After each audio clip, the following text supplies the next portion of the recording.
Bonjour chers amis, voilà, nous sommes à nouveau réunis au travers de l'écran télévisé et nous allons pouvoir partager ce moment ensemble et c'est toujours une joie de vivre un temps de culte avec vous. Et c'est vrai que c'est une joie qui aussi nous encourage parce que nous arrivons à la fin de ce déconfinement et on espère prochainement pouvoir se réunir dans la salle. Maintenant, on continuera malgré tout dans un premier temps à filmer afin que ceux qui préfèrent garder une sécurité puissent aussi continuer à vivre leur culte. Voilà, nous allons commencer par la prière. Seigneur notre Dieu, c'est vrai, avant tout, c'est vers toi que nous voulons te dédier ce moment. Seigneur, te remercier parce que tu es là présent avec nous et nous pouvons vivre ces moments en ta présence. Seigneur, c'est une joie de savoir que tu es là où nous sommes. Seigneur, tu nous rencontres sur nos chemins de vie, tu nous rencontres chaque jour et nous pouvons t'apporter ces moments et particulièrement ce culte afin que ton esprit puisse inspirer toutes choses et puisse parler à nos cœurs à chacun. Seigneur, vraiment que toute la gloire te soit donnée. Et c'est au bon nom de ton Fils Jésus-Christ que nous te prions. Amen. Voilà, j'aimerais partager avec vous 2 versets, en tout cas pour commencer, dans le livre des Proverbes, au chapitre 31. Nous lirons les versets 8 et 9. Ouvre ta bouche pour le muet, pour la cause de tous les délaissés. Ouvre ta bouche, juge avec justice et défend le malheureux et l'indigent. Voilà. Ouvre ta bouche et ça s'adresse au peuple de Dieu, ça s'adresse à chacun de nous et c'est pour la personne qui a peut-être difficile de s'exprimer. Et là, nous réalisons que nous sommes dans une société où cela est une réalité. Et voilà, nous venons de vivre une semaine, ce n'est pas encore fini, où on nous parle évidemment d'un drame qui s'est passé aux États-Unis avec cette mort de George Floyd. C'est une situation vraiment dramatique et nous voulons avant tout nous dire les choses. Nous ne voulons pas, en tant qu'Église, au contraire, je crois qu'on a notre parole à apporter et nous voulons avant tout donner des paroles de consolation, d'amour, d'amitié à la famille, aux proches de George Floyd, mais aussi à tous ces Afro-Américains dans ce qu'ils vivent dans ces temps bien particuliers. Et nous voulons vraiment exprimer que Dieu et l'Église n'est pas du tout dans cet esprit de tolérer le mal, et le mal quelque part gratuit comme on l'a pu le remarquer. Et voilà, je crois que c'est important en tant que communauté d'oser dire les choses. Et si on regarde, bien souvent, l'Église a été, et l'armée du salut a été à plusieurs reprises un flambeau pour dénoncer des situations dramatiques et des injustices. Et aujourd'hui encore, je crois que nous sommes appelés à le faire et peut-être que nous le faisons peut-être moins. Et c'est peut-être une interpellation aussi que nous devons recevoir en ces instants. J'aimerais partager aussi avec vous quelques versets dans Romains chapitre 12, le verset, à partir du verset 9 jusqu'au verset 15. Ayez le mal en horreur. Attachez-vous fortement au bien. Par amour fraternel, soyez pleins d'affection les uns pour les autres. Par honneur, usez de prévenance réciproque. Ayez du zèle et non de la paresse. Soyez fervents d'esprit. Servez le Seigneur. Réjouissez-vous en espérance. Soyez patients dans l'affliction, persévérez dans la prière, pourvoyez aux besoins des saints, exercez l'hospitalité bénissez ceux qui vous persécutent, bénissez et ne maudissez pas. Réjouissez-vous avec ceux qui se réjouissent, pleurez avec ceux qui pleurent. Voilà, je crois que ici nous sommes appelés à pleurer avec nos frères et sœurs là-bas en Amérique, parce que nous sommes la création de Dieu. Alors c'est vrai que on pourrait, et là il y a un danger, focaliser sur cette situation et généraliser la chose. Je crois qu'il est aussi important de savoir combien ce n'est pas dans la vision de la police d'avoir de tels agissements.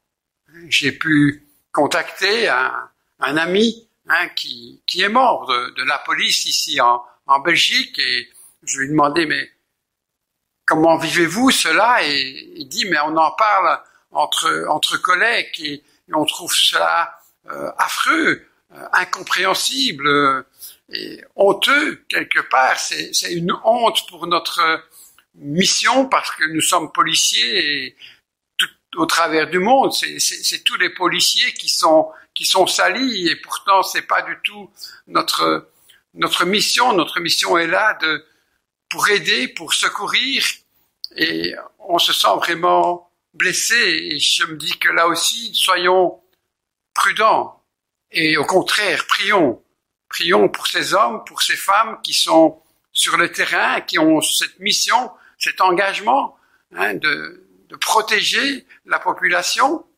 et je crois que nous sommes appelés à les soutenir. C'est vrai qu'ici, durant le confinement, plusieurs fois, nous avons eu la police qui s'est arrêtée durant nos actions sociales et lorsqu'ils sont venus vers nous, qui nous ont parlé, c'était toujours constructif pour essayer de nous préserver, de préserver les bénévoles, de préserver les personnes les bénéficiaires. Et on voit là qu'ils ont un rôle important. Et je crois que c'est important aussi de prier pour les autorités, pour la police, pour les gardiens de la paix. Et c'est vrai que c'est vraiment une responsabilité que nous avons aussi en tant qu'Église. Et nous avons, en tant qu'Église, peut-être apprendre ces paroles de l'épître des Romains, où il nous indique, il nous encourage à veiller les uns envers les autres et à marcher ensemble, à se soutenir, se réjouir, mais aussi pleurer ensemble. Et je crois que c'est des choses importantes que nous sommes appelés à vivre déjà dans l'Église. Je crois que l'Église est déjà appelée à être un reflet de l'amour de Dieu. Nous sommes la lumière. Jésus dit, vous êtes la lumière du monde. Et donc, nous sommes appelés les uns les autres à faire cette démarche d'ouverture, d'écoute, de partage, de tolérance, d'amour. Alors vraiment, c'est dans ces moments que j'aimerais aussi que nous puissions ensemble écouter ce bout cantique qui nous dit « Toi, qui es-tu, mon frère ?»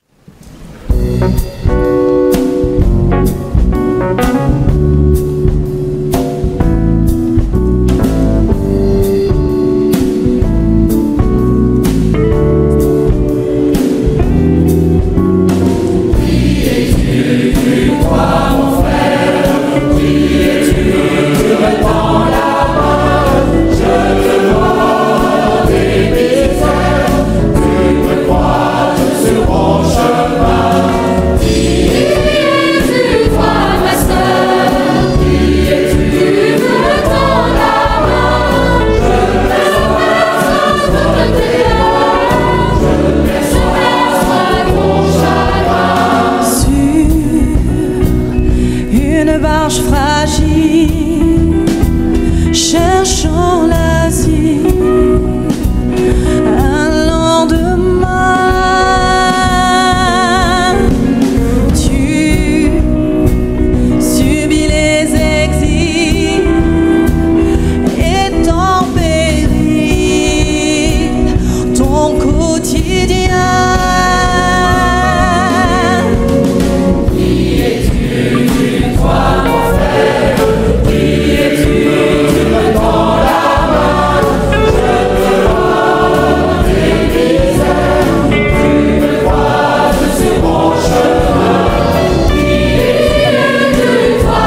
Voilà, quel beau chant qui nous parle de l'étranger, de l'autre. Mais ça peut être celui qui vient d'un autre pays, mais parfois c'est simplement le voisin, simplement c'est la personne qu'on croise dans la rue. Et voilà.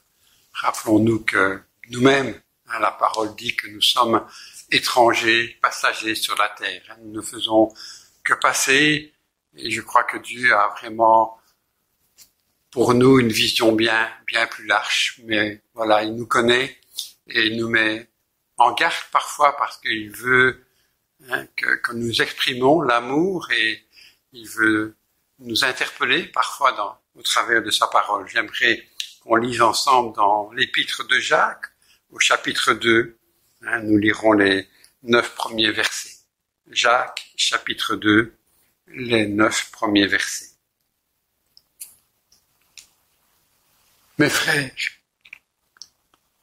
que votre foi en notre glorieux Seigneur Jésus-Christ soit exemple de toute acception de personne. Supposez en effet qu'il entre dans votre assemblée un homme avec un anneau d'or et un habit magnifique, et qu'il y entre aussi un pauvre misérablement vêtu. Si tournant vos regards vers celui qui porte l'habit magnifique, vous lui dites « Toi, assieds-toi ici, à cette place d'honneur. » Et si vous dites au pauvre « Toi, tiens-toi là, debout. » Ou bien « Assieds-toi au-dessus de mon marchepied. » Ne faites pas en vous-même une distinction. Et ne jugez-vous pas sous l'inspiration de pensées mauvaises. Écoutez, mes frères bien-aimés, Dieu n'a-t-il pas choisi les pauvres aux yeux du monde pour qu'ils soient riches en la foi et héritiers du royaume qu'il a promis à ceux qu'il aime? Et vous avilisez le pauvre. Ne ce sont pas les riches qui vous oppriment et qui vous traînent devant les tribunaux. Ne ce sont pas eux qui vous outragent et qui outragent le beau nom que vous portez. Si vous accomplissez la loi royale, selon l'Écriture, tu aimeras ton prochain comme toi-même. Vous faites bien. Mais si vous faites exception de personne, vous commettez un péché. Vous êtes condamnés par la loi comme des transgresseurs. Parole de Dieu, parole de la Bible, qui ce matin sont appelés à nous parler. Notre foi en notre glorieux Seigneur Jésus-Christ. C'est là l'important. C'est pour nous, c'est avant tout Jésus-Christ qui est appelé à être au centre de nos vies. C'est lui qui mérite la gloire parce qu'on sait l'amour qu'il a manifesté pour chacun de nous. Et on sait que nous sommes les uns les autres appelés à le suivre, à marcher dans la foi de son amour, de son espérance. Et voilà, ici, il nous invite à ne pas faire exception de personne, c'est-à-dire ne pas faire de différence avec l'autre, ne pas faire de favoritisme envers l'autre. Et cet exemple est tout simple, évidemment, il nous présente peut-être un exemple plus économique, je dirais, mais je crois que ça nous parle dans tous les exemples de la vie, que ça soit social, que ça soit politique, ethnique, linguistique, ou que sais-je. Dieu nous a fait tellement différents les uns des autres, mais il nous aime et il nous invite à aimer notre prochain. Et donc à ne pas faire de différence entre les uns et les autres.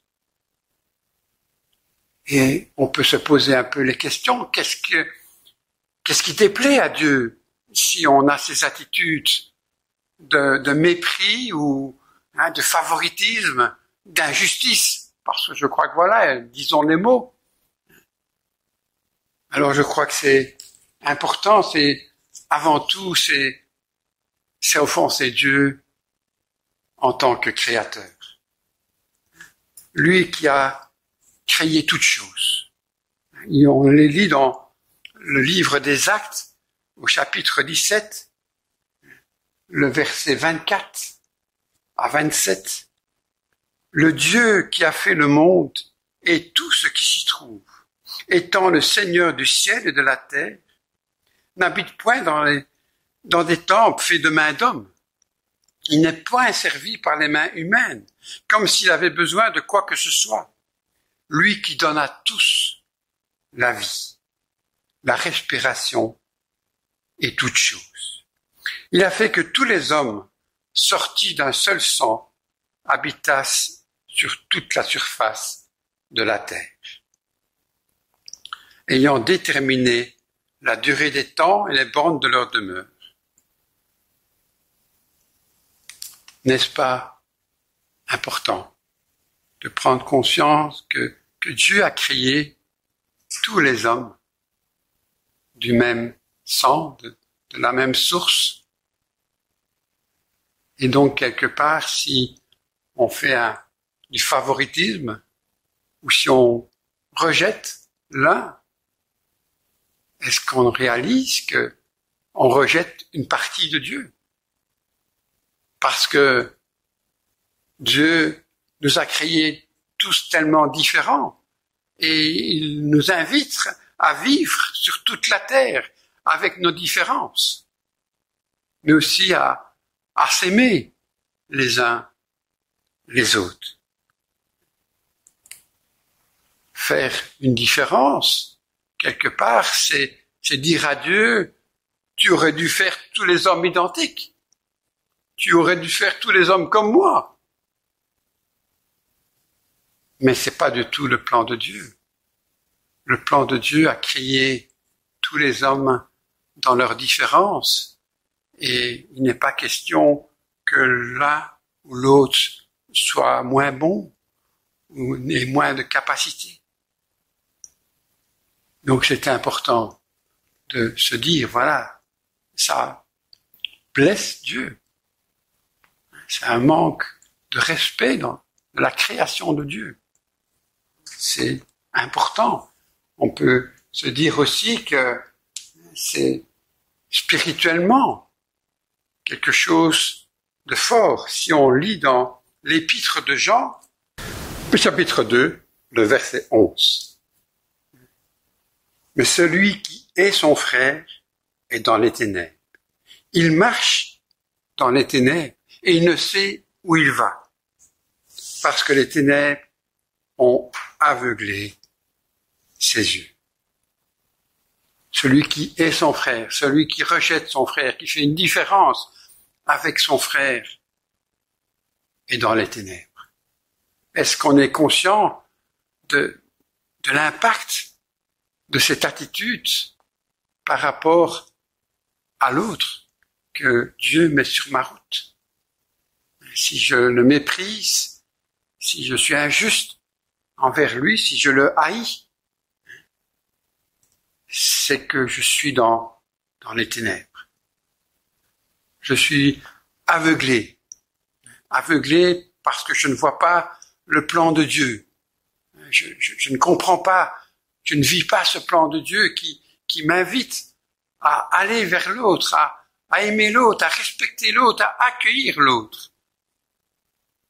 Et là, je crois que c'est quelque chose d'important de se dire que spirituellement, avoir une attitude négative par rapport à mon frère, parce que nous sommes tous frères en humanité, nous sommes tous frères en Dieu, et se dire, voilà, et avoir une mauvaise attitude vers l'un, ça met en moi un aveuglement. Est-ce que je peux penser à ces versets? Il ne sait où il va, parce que les ténèbres ont aveuglé ses yeux. C'est fort comme parole.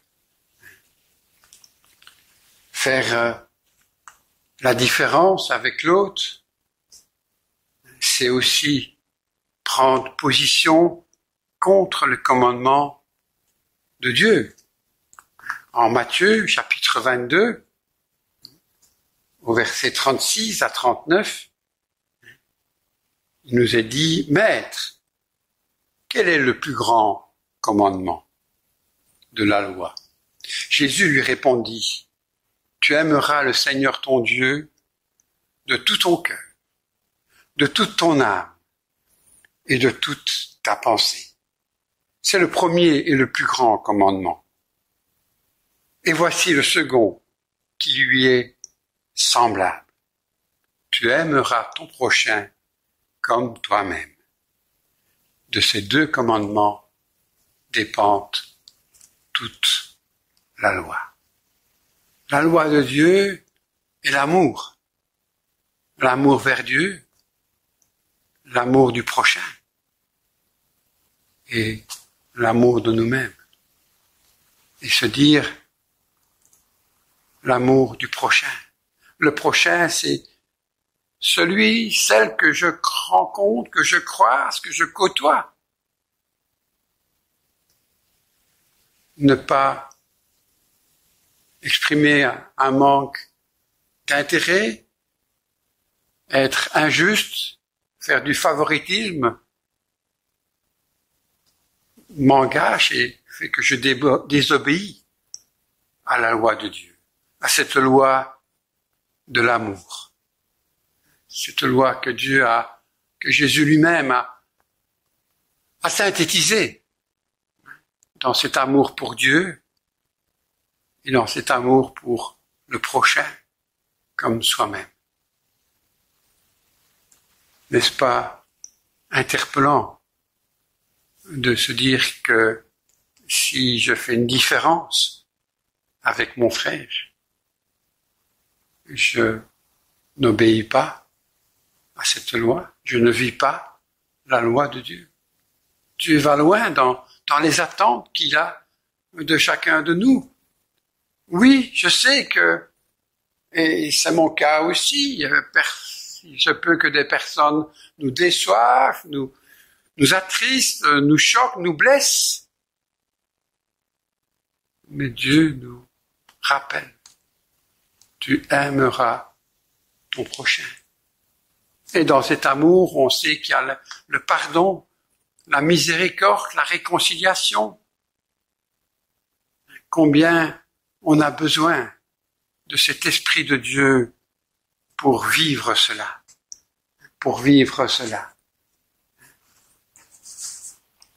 Et puis, dans Jacques, on l'a lu, au verset 9, mais si vous faites des différences de personnes, vous commettez un péché. Vous êtes transgresseur de la loi. Cette loi divine de Dieu qui est cette loi d'amour. Mais voilà, le fait simplement de faire une différence avec l'un, avec l'autre, de négliger l'un et de mettre en avant l'autre, ou d'avoir des paroles de critique ou que sais-je, m'entraîne dans le péché. Alors Dieu n'est pas là pour nous enfoncer, Dieu est là pour nous interpeller. Et la parole est là pour nous parler, parce que Dieu nous connaît, Dieu nous aime et il nous invite à aller plus loin. Et en tant que chrétien, en tant qu'Église, il nous invite à marcher. Et à marcher où? Il le dit. Il le dit dans ce passage. Si vous accomplissez la loi royale selon l'Écriture, tu aimeras ton prochain comme toi-même. Vous faites bien. J'ai apprécié, j'ai lu ces paroles, la voie royale. ça donne envie. Je ne sais pas qu'est-ce que vous ressentez par rapport à ça, mais moi, ça me donne envie. Ça me donne envie de prendre ce chemin en se disant, mais c'est un chemin où je peux être fier. Je suis sur une voie royale. Et je ne suis pas tout seul parce que Jésus est là, son esprit est là qui m'accompagne. Et c'est là quelque chose qui est tellement merveilleux. Et je crois que si on nous dit ces paroles, c'est vraiment pour nous encourager, nous inciter à aller dans cette voie royale. Et cette voie royale, chacun de nous pouvons l'emprunter. Et nous sommes appelés à l'emprunter ensemble, avec nos différences. Et de, justement, se réjouir ensemble de pouvoir marcher dans cette voie de l'amour. Et là, on revient à l'essentiel, à Dieu qui est amour, Dieu qui a prouvé son amour en donnant son Fils Jésus-Christ, afin que nous ayons la vie, que nous ayons le pardon, parce que Dieu veut nous entraîner dans la voie royale et il l'a ouverte au travers de Jésus-Christ. Alors oui, il y a des choses qui se passent autour de nous, face auxquelles nous ne pouvons pas nous taire. Nous ne pouvons pas être indifférents. Nous devons oser.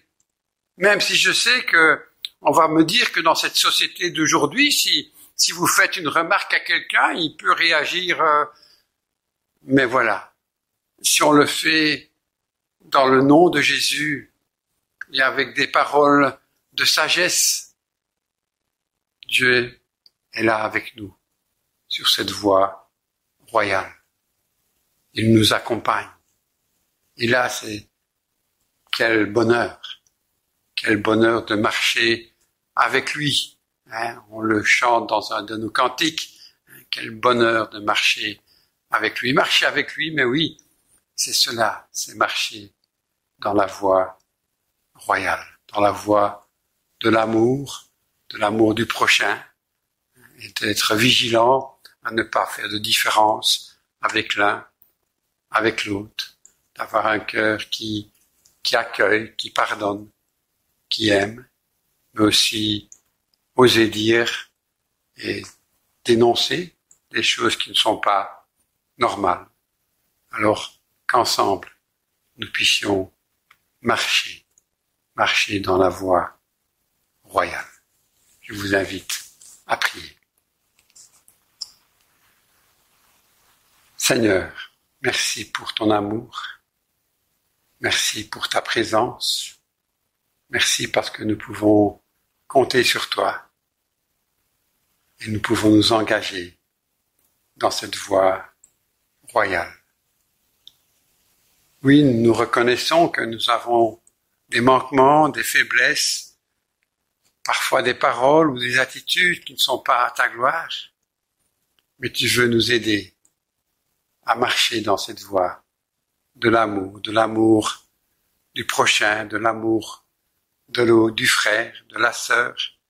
Merci parce que nous pouvons compter sur ta présence, sur ton esprit qui nous accompagne et qui va nous donner les paroles, la sagesse, l'attitude nécessaire. Alors, on réalise combien nous avons besoin de cette connexion avec toi, mais aussi besoin de choisir de marcher dans la lumière, de marcher dans l'amour, de marcher dans ta présence.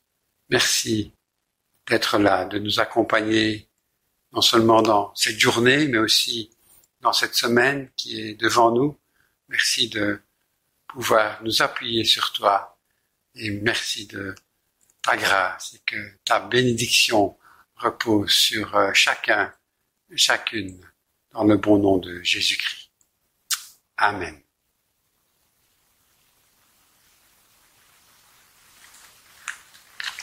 Et je vous invite à clôturer ce culte par ce beau cantique que vous connaissez, le cantique numéro 2 dans l'unisson. Je louerai l'Éternel. De tout mon cœur, je raconterai toutes ses merveilles.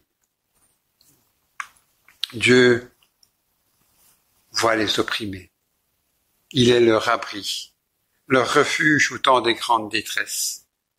Son nom est leur salut. Voilà, nous sommes là aussi, et nous aussi, Dieu nous a donné un regard, et il nous a donné aussi un cœur, alors que nous puissions aussi le louer au travers de l'amour que nous pouvons avoir pour notre prochain. Soyez bénis et chantons ce beau cantique. Merci.